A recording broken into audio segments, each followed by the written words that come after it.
बहुत सारे लोगों के मन में ये ख्याल जरूर आता है कि यूपीएससी सीएसी यानी कि आईएएस का एग्जाम ज्यादा डिफिकल्ट होता है या फिर चार्टर्ड अकाउंटेंसी सीए का एग्जाम ज्यादा डिफिकल्ट होता है। अब मेरी मानिए तो मुझे लगता है जो बच्चे जिस एग्जामिनेशन की तैयारी करते हैं उन्हें वही एग्जामिनेशन पहाड़ जितना मुश्किल लगता है कि नहीं?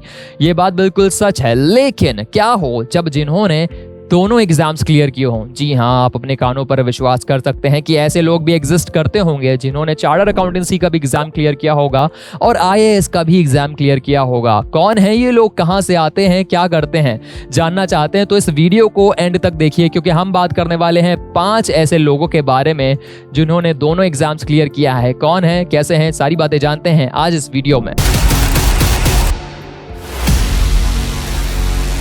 तो जैसे कि मैंने कहा कि भाई वीडियो में पहले ही बोल चुका हूं, दोनों एग्जाम्स बहुत ज़्यादा डिफिकल्ट हैं। बहुत सारे बच्चों को लगता है कि सीए का एग्जाम डिफिकल्ट है, बहुत सारे लोगों को लगता है कि आईएएस का एग्जाम डिफिकल्ट है। ये बात बिल्कुल सच है कि दोनों एग्जामिनेशन को पास करने में काफ़ी मशक्कत लग जाती है। देखिए, ये आर्टिकल हमारे पास मौजूद है जिसकी हेडलाइन कहती है कि 5 ऐसे चार्टर्ड अकाउंटेंट्स जो बाद में आईएएस बन गए। यानी कि सोचिए कितनी मेहनत, कितनी रातों को जगना पड़ा होगा, कितना सब कुछ करना पड़ा होगा। वैसे उन लोगों की बात मैं नहीं कर रहा जो इंटरव्यू देते हैं पास होने के बाद या फिर AIR 1 लेकर आने के बाद कि मैं तो सारा दिन गेम खेलता था, टीवी देखता था, दोस्तों के साथ मिलता जुलता था और मैं तो ऐसे धीरे धीरे पढ़ते हुए पास हो गया। देखिए, वो लोगों की झांसों में तो कभी मत आइएगा।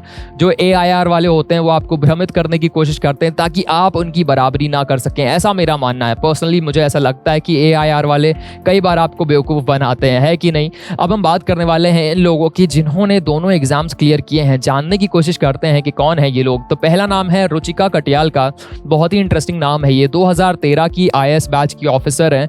ठीक है, आईएएस ऑफिसर हैं 2013 बैच की। ये इंटरेस्टिंग इसलिए भी है कि जो हमारे दिल्ली के LG हैं लेफ्टिनेंट गवर्नर VK सक्सेना, उनके साथ ये जॉइंट सेक्रेटरी के रूप में कार्यरत हैं, काम कर रही हैं। और उससे भी अच्छी बात है, मैं अभी आपको बताता हूँ कि 2012 में इन्होंने यूपीएससी का एग्जाम तो क्लियर किया था लेकिन ऑल इंडिया रैंक इनकी 5 आई थी। जी हाँ, बहुत ही अच्छे मार्क्स से इन्होंने क्लियर किया था। उससे भी अच्छी बात यह है कि सीए फाइनल का एग्जामिनेशन में भी इनकी रैंक आई थी। क्या रैंक थी इनकी? ऑल इंडिया रैंक 3 थी इनकी। जी हाँ, आप इमेजिन कर सकते हैं कि भाई सीए में भी डेडिकेशन था, आईएएस में भी डेडिकेशन है। कौन से ऐसे लोग हैं जो इतने फोकस के साथ पढ़ाई कर लेते हैं, इतने डेडिकेशन के साथ तैयारी कर लेते हैं? बहुत सारे लोगों को तो लगता है कि केवल कुछ घंटे बैठना ही मुश्किल हो जाता है। तो आप यहाँ से मोटिवेशन और इंस्पिरेशन दोनों ही ड्रॉ कर सकते हैं। आप जान सकते हैं कि भाई किस तरीके से दुनिया में हर तरह के लोग हैं जो हर तरह की चीज़ें कर रहे हैं। बस आपका ही दिमाग है जो आपको अक्सर पीछे खींचता है, आपको कहता है कि नहीं मैं ये नहीं कर सकता। क्यों नहीं कर सकते? ये लोग भी इंसान हैं, आप भी इंसान हैं, कर सकते हैं। अगला नाम हमारे बीच है नवनीत सहगल का। नवनीत सहगल 1988 बैच के आईएएस ऑफिसर हैं। मैं बता दूं कि यूपी कैडर के आते हैं ये, और additional chief secretary of sports and youth welfare under government of Uttar Pradesh रह रहे हैं ये। यहाँ पर चीफ सेक्रेटरी हैं। अब चीफ सेक्रेटरी की जो पोस्ट होती है आईएएस में वो बहुत बड़ी होती है। कहते हैं चीफ सेक्रेटरी के बाद आपका ज़्यादा प्रमोशन ही नहीं होता है, ये सबसे बड़ी पोस्ट होती है आईएएस में प्रमोशन के बाद।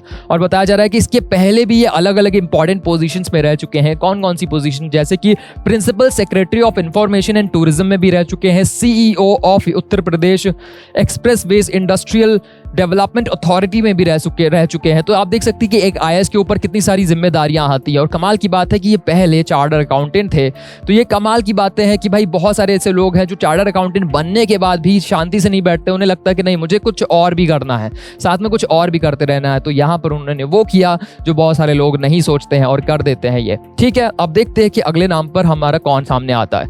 यहाँ पर R रंगराजन का नाम सामने आता है। R रंगराजन यहाँ पर चार्टर्ड अकाउंटेंट थे, कॉस्ट अकाउंटेंट थे, दोनों थे। और बताया जा रहा है कि ये फॉर्मर आईएएस ऑफिसर हैं 2005 बैच के। फॉर्मर क्यों कहा जा रहा है? क्योंकि इन्होंने रेजिग्नेशन दे दिया है। कुछ लोग ऐसे भी होते हैं जो इतनी मेहनत करने के बाद एक नई पोस्ट पर जाते हैं, ऐसी पोस्ट जिसको बहुत ज़्यादा रिस्पेक्ट किया जा रहा है, जहाँ पर बहुत ज़्यादा अच्छे से आपको रखा जाता है, एकदम कहते हैं कि राजा वाली पोस्ट होती है आईएएस की। वहाँ से भी इन्होंने रेजिग्नेशन दिया। 2019 के अंदर रिजाइन करके इन्होंने पॉलिटिक्स ज्वाइन कर ली। और इसमें बता दूं मैं आपके पहले अटेम्प्ट में इन्होंने क्लियर किया था अपना यूपीएससी का एग्जामिनेशन।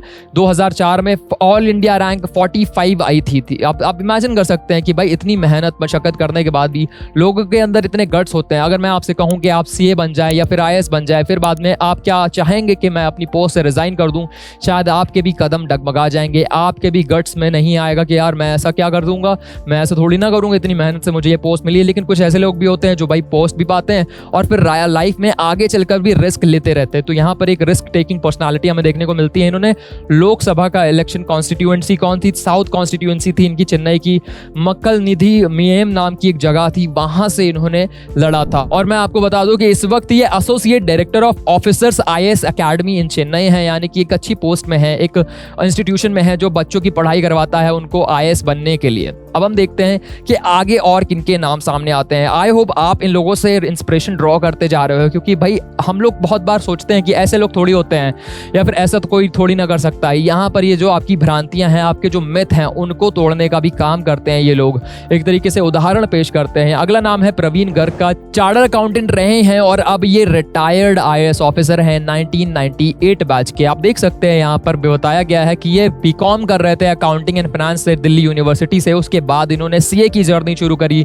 सीए क्लियर करने के बाद फिर बाद में इन्होंने यूपीएससी क्लियर किया और ये अलग अलग जगह अपनी सर्विसेज दे चुके हैं, जहां पर फाइनेंस, कॉस्ट, ये सारी चीजें रहती है। जैसे कि इन्होंने अलग अलग डिपार्टमेंट्स में अपनी सर्विसेज दी हैं, जैसे कि फाइनेंस में, रेवेन्यू में, कॉमर्स एंड इंडस्ट्री में, रूरल डेवलपमेंट में। तो आप देख सकते हैं कि इनकी जो एक्सपर्टीज थी चार्टर्ड अकाउंटेंट वाली, वो वाली भी एक्सपर्टीज यहाँ पर काम आई है। कहा जाता है कि जब कोई बहुत जो प्रेस्टिजियस एग्जामिनेशन क्लियर करके दूसरा कोई प्रेस्टिजियस एग्जामिनेशन क्लियर करता है, या फिर कोई पहले से टेक्निकल स्किल्स लेकर आते हैं और फिर बाद में यूपीएससी जैसे एग्जामिनेशंस क्लियर करते हैं, तो उन्हें टेक्नोक्रेट्स कहा जाता है। ब्यूरोक्रेट्स उन्हें कहा जाता है जो आईएएस या पीसीएस बन जाते हैं, लेकिन टेक्नोक्रेट्स उनको कहा जाता है जिनके पास एक सेपरेट स्पेशलाइजेशन होता है। उसके बाद भी वो एडमिनिस्ट्रेशन को ज्वाइन करते हैं और फिर बाद में वहां पर जितने भी देखभाल होती है वो करते हैं। अलग अलग पोस्ट में रह चुके हैं। जैसे मैंने आपको बताया, अभी फिलहाल ये प्रेसिडेंट है मोबियस फाउंडेशन के, जो कि दिल्ली में है। उसका काम क्या है भाई? एक संस्था है जहां पर वो एनवायरनमेंट की बात करते हैं कि किस तरीके से हमारा जो सस्टेनेबल डेवलपमेंट है वो होना चाहिए। एजुकेशन की बात करते हैं कि बच्चों की एजुकेशन कैसी होनी चाहिए। तो एक तरीके से देख सकते हैं कि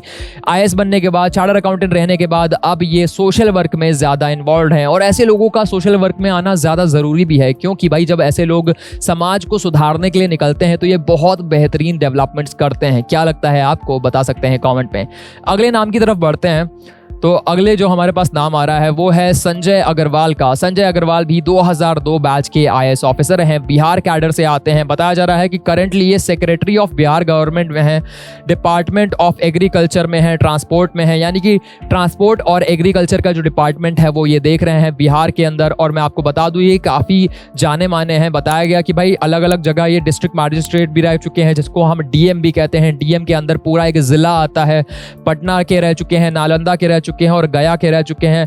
और यहाँ पर बहुत सारे इन्होंने पोस्ट संभाले, साथ में इनको बहुत सारे अवार्ड्स भी मिले हैं इनके जो एक्सीलेंस काम रहे उसके लिए इनको। जैसे कि यहाँ पर बताया गया कि सेवरल अवार्ड्स दिए गए। कौन कौन से awards? Award for excellence in public administration in 2008 में इनको ये अवार्ड मिला, और साथ ही में इनको बिहार रत्न अवार्ड भी मिला 2010 के अंदर। तो आप इमेजिन कर सकते हैं कि ये जो लोग हैं वो काफ़ी प्रतिभा के धनी हैं। इन्होंने ना सिर्फ अपने लिए बेहतर किया कुछ और समाज के लिए बेहतर किया, बल्कि एक पूरे राज्य के लिए बहुत कुछ किया है। यानी कि अपनी सर्विसेज में ये पूरी तरह से डूब गए हैं। और यहाँ पर हम बात करें तो चाहे आईएएस हो या चार्टर्ड अकाउंटेंट हो, उनका काम भी यही है कि आप जो अपनी ड्यूटी कर रहे हो उसे दिल से करें, क्योंकि आपकी ड्यूटी ना सिर्फ आपको या फिर आपके परिवार को इम्पैक्ट करती है बल्कि पूरे समाज को इम्पैक्ट करती है। उससे एक बहुत बड़ा बदलाव आता है, उससे बहुत सारे लोगों को अलग अलग तरह से मैसेज जाता है। आई होप आप इनकी पर्सनालिटीज़ के बारे में जान के, इनके बारे में पढ़कर ज़्यादा से ज़्यादा इंस्पायर होंगे, एस्पायर करेंगे कुछ ऐसा करने के लिए जैसा इन लोगों ने किया, या फिर इनसे भी कुछ ज़्यादा बेहतर आपके दिमाग में होगा, या फिर उससे ज़्यादा बेहतर आप अचीव कर सकते हैं।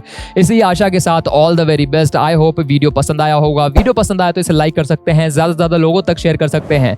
हमारे टेलीग्राम से ज़रूर जुड़िए, जहां बड़ी बिजनेस इनसाइट्स और ऐसी ही स्टोरीज हम आपसे पहुंचाते रहते हैं।